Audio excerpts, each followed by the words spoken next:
আসসালামু আলাইকুম। আপনারা কেমন আছেন? আশা করি ভালো আছেন। আমি আল্লাহর মধ্যে ভালো আছি। তো আসলাম প্রতিদিন একটা ভিডিও নিয়ে।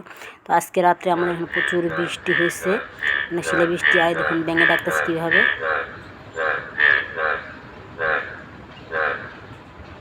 তো বৃষ্টি হলো, রোদ হয়ে গেছে, কিন্তু দিনটা ঠান্ডা বাতাস। তো পাশে রান্না বসায় দিচ্ছি যে রান্না বান্না করি। অনেক দেরি হয়েছে, ঠান্ডা দিনে একটু উঠতে আলসি লাগে, আর অনেক দিন পর একটু আরাম লাগতেছে শরীরের ভিতরে, মানে এত গরম। তো এখন বৃষ্টির কারণে মানে খুবই আরাম লাগতেছে। 2 দিন ধরে কিন্তু বৃষ্টি হচ্ছে। তো কালকে তো অনেক শিলায় বৃষ্টি হয়েছে। তো এই যে পাঙাশ মাছ ভেজে নিলাম, পাঙাশ মাছ ভুনা করব, আর এই পুঁটি মাছটা ভাজা করব। রান্না বান্না পরে অর্ধেক হয়ে গেছে, এখন বা পরে 11টা বাজে গেছে। তো পাঙাশ মাছটা আগে ভুনা করে নিই।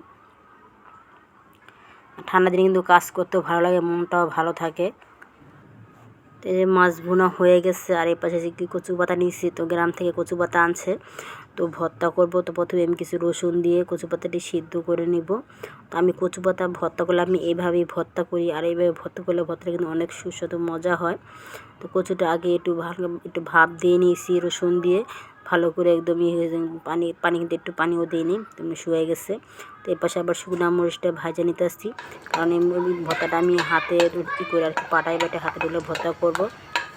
তো এইভাবে ভর্তা কিন্তু অনেক মজা হয়। তো আমি এইভাবেই পাটা ডলে ভর্তা করছি। তো ভর্তা করার পরে কিন্তু মুস্কান আসছে। তো আমি যে সবসময় ভর্তা করে পাটা ডলে কিন্তু ভাত খাই, তো আমি পাটা ডলে ভাত খেতেছি। মুস্কান বলতেছে আম্মু তুমি কী বানাইছে? তাই মুসি মেহেন্দি পাতা। তো বলতেছে মেহেন্দি পাতা ভর্তা আমিও খাবো। তো ও খাইছে, খাওয়ার পর মানে খুবই মজা হয়েছে। বলতেছে আম্মু মানে যা খেয়ে দেখে তাকে বলে যে আমি মেহেন্দি পাতা ভর্তা দিয়ে ভাত খাইছি। তো বলতেছে আম্মু আমার পেট ভরে, তাই আমি বসে তাই করো। আবার যখন খাইতে বসবো তো তখন খাইও, কারণ এখন আমার কাজ আছে আর ওকে তো খাওয়াই দিতে হবে। তো বলতেছে ঠিক আছে তুমি কাজ শেষ করো। তো যে ভর্তা বানানো শেষ। তো মুসকানকে নিয়ে ভর্তাটা খেলাম, আর কালারটা কিন্তু খুবই সুন্দর, একদম সবুজ কালার। তো দুপুরে রান্নাবান্না শেষ হয়ে গেছে। ওই পাশে আবার আমার বাবা একটা বাঙ্গি আনছে, তো সে আর বাঙ্গিটা পছন্দ করে। তো বলতেছে বাঙ্গিটা কাইটা দাও খাই। তো বাঙ্গিটা কাটছি, মানে কালারটা কিন্তু খুব সুন্দর টকটকা কালার হয়েছে। আর বিশেষ বাঙ্গি কিন্তু মিষ্টি হয় না, কীরকম জানি চিনি করা। এই বাঙ্গিটা কিন্তু অনেক মিষ্টি লাগছে। তো ওরকম চিনি দিতে হয়নি, চিনি ছাড়াই খাওয়া হয়েছে। তো রোদ কিন্তু প্রচুর রোদ উঠছে। তো রাত্রে 2 দিন ধরে এত বৃষ্টি, তো গাছগুলো মানে খুবই খারাপ অবস্থা। তখন গাছগুলো দেখি যে কীরকম হয়েছে। তো দেখতেছি যে ডাঙা গাছ লাগাইছিলাম, তো ডাঙা গাছটি পানির কারণে। তো আমি কিন্তু নতুন করে আবার পেঁপে চারা লাগাইছি।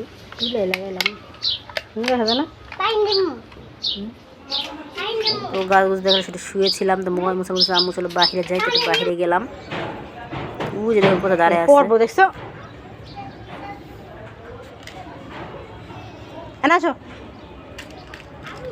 আর বাইরে আসলে খালি বালু ধরে। তুমি বালু ধরছো? তোমার আম্মু কইতেছে দাঁড়া, বালু ফেলাও। বাহিরে প্রচুর বাতাস, আর আমার জানলা খোলা যায় না, জানলা বালু ওড়ে। তো আমার আজকের ভিডিওটা এই পর্যন্তই ছিল। আমার ভিডিওটা ভালো অবশ্যই লাইক দিবেন। আল্লাহ হাফেজ। খুব সুন্দর বাতাস।